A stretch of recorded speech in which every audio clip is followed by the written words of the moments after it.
Hello everyone, welcome to the third episode of Focused Survival. I am your host, Halcylion, and as you may have realized from the previous videos, I hate long intros. So let's get right into the thick of it. In both previous videos I have mentioned that the focus of day 3 is going to be the construction of a smelter, which is vital for toolsmithing. You are also presented with alternatives to building your own forge, namely finding one in either this hunting cabin or in the trading outpost.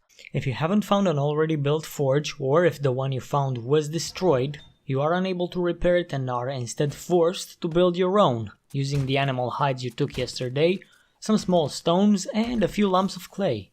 Speaking of clay, I don't think I've given you a proper indication on how to get it, so let me correct that. As you walk around, you may spot some light brown or even reddish pieces of dirt. If you dig these out, and you spot this icon, then it is clay. If it's this icon instead, it's just plain old dirt. You can also spot clay deposits on the map, as you can see in this example. So go there with a shovel and dig out as much as you can. 300 to 500 pieces is enough for our purposes on this day. Now let's talk about actually building the forge. So how do we do it? You've gathered stones, dug out some clay, and hunted animals for their hides. But we still miss one teeny tiny thing. Actually, two teeny tiny things. Short iron pipes. I mentioned that you should try to find these from day 1, but it may have proven challenging. In one of my playthroughs, I only managed to find them in day 5. That's how difficult they were to be found. So, since the focus of today is building a forge, if you didn't find these already, you must do your best to get it done now. You can find short iron pipes in garbage piles or trash cans, perhaps even in zombies' inventory. A more reliable way of finding these pipes is dismantling toilets you come across with your stone axe. But the best way to obtain these is by finding the holy grail of the bad mechanic, the wrench. You can use this baby to disassemble nearly everything you come across, air conditioning units, shopping carts, even cars, and you can obtain pipes and other mechanical or electrical parts that way. Post-edit note: before disassembling any car, clear the area of zombies, or this will happen to you. When you disassemble a car, you may also find a working engine or car battery, which you will need later on to build yourself a mini bike, if you can find the schematic for it anywhere. But this is a topic for another video. Now let's get back to the subject at hand. If you cannot find any pipes anywhere, check the trader's stock. He may have either the pipes you need, or at least he'll sell you forged iron, which you will be able to shape into pipes. Of course, you're not guaranteed to accomplish this today, but you should do your best to succeed nonetheless. I shouldn't even have to say this, but if you didn't find animals yesterday, you should try to find them today, because that leather is absolutely needed. There's also other ways of obtaining leather if wildlife is scarce, so let me give you some methods that I forgot to mention in the previous video. First, you can get leather by disassembling intact cars, like this one, with a wrench. The second reliable method of getting leather is just by breaking leather couches or armchairs, such as these, if you happen to be in a settlement. Alright, enough talking in circles. I believe I've given you all the methods to obtain a forge or the materials to craft the damn thing. So use the leather in one pipe to craft bellows, and then with stones, clay, and the other pipe, you'll build the forge. Place it anywhere you would like, but keep it in mind that zombies could break it down, so you should try to put it upstairs if you're in a 2-story building. Once you place it, that's it. The most important and hardest objective of the week completed. But the forge isn't the end, it's only the beginning. You're going to use this forge to craft yourself tools and weapons, possibly even cooking appliances. So how do you do that? Well, mine out some of these boulders with your stone axe and get raw iron. Do not scrap it like you did in day 1. Instead, you're going to want to put this raw iron into the forge, along some clay.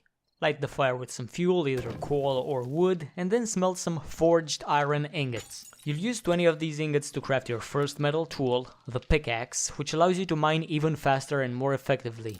Then, forge some more iron and craft these in the following order: a barbed club to deal a lot more damage to zombies, a fire axe for faster wood gathering, a claw hammer for more efficient building, and a shovel to make clay or sand gathering faster.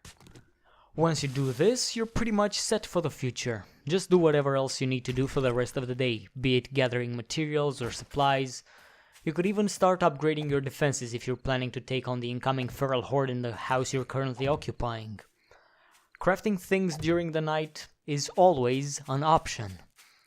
But anyway, we're done with today's focus because it was short and straightforward, and I'll use the remaining time allocated for this video to elaborate certain concepts that are related to the subject I've approached so far, but are not vital for the first week. So, the first concept I want to talk about is the functionality of the workstations present in the game. Perhaps you remember that I briefly mentioned these workstations when we visited a trading outpost, and now I'm taking the liberty to talk about them in greater detail.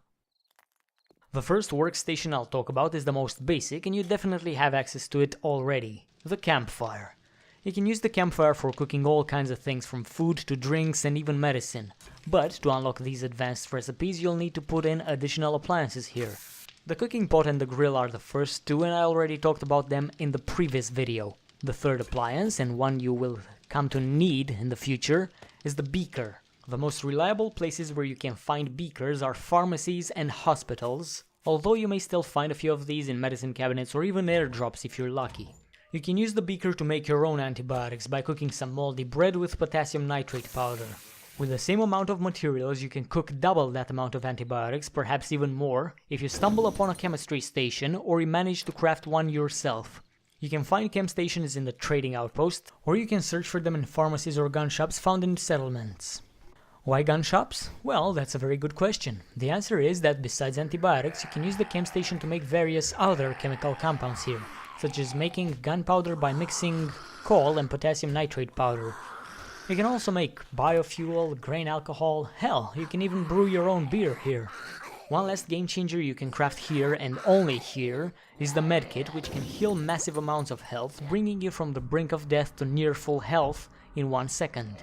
The next workstation I'm going to talk about is the one you crafted today, the forge, which can help you craft some basic things, but you can unlock more advanced recipes for it by finding additional tools, similarly to the campfire. These tools can be bought from traders or found in hardware shops or construction sites. Look out for the crucible, which unlocks steel crafting, and the tool and die set needed for bullet manufacturing.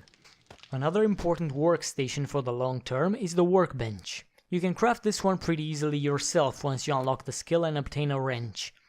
If you don't feel like crafting your own workbench, you can find one pretty easily in hardware shops.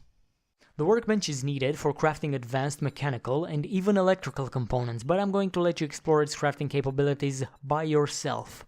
The one thing I have to mention about the workbench is the fact that it's absolutely necessary in the construction of minibike parts. Last workstation I'll mention is the cement mixer that you can craft once you unlock the concrete mixing skill, or, just like any object, can be bought from the trader's outpost. One thing to note about the traders. In Alpha 17 I believe most traders will not stock up on general goods like they do in this current version of the game, but they'll all have different specializations and items. For example, Trader Bob will sell mechanical objects while Trader Hugh will be an arms dealer. Just to name a few. But don't you worry about this yet, because Alpha 17 is still a long way from being released. Now let's get back to the cement mixer. You'll only need this one once you have an established base and you want a big, beautiful wall made of reinforced concrete that would make even Mr. Trump proud. Until you learn to mix concrete, you'll have to stick to wood, scrap iron, or bricks. But you have a forge already, so these aren't out of your reach anymore. This is pretty much all I'm going to teach you in this video. One last thing I urge you to do is to take a look at your crafting menu to have some idea about what items you should craft next, as well as explore your skill menu and decide what skills you would like to prioritize. Perhaps you prefer knives instead of bats. If so, invest skill points into Knife Guy. Or instead of using powerful rifles, you prefer lighter weapons such as the pistol, and taking the Outlaw skill increases your pistol damage. Or you may just want to craft faster, there's a skill for that too. But keep in mind that you will not be able to master everything at once, so pick your skills carefully with an actual goal in mind. Would you like to be sneaky? Would you like to be loud? Strong? Smart? Take your pick. Make your own build. I don't want to encourage a rigid system for playing this game, because most of the fun you can have in it is by adapting to your surroundings and improvising your own solutions. I believe this concept is called emergent gameplay. But enough babbling, it's time to bring this video to an end. I hope you've enjoyed this episode of Focused Survival, and I promise to see you in the next one. Goodbye.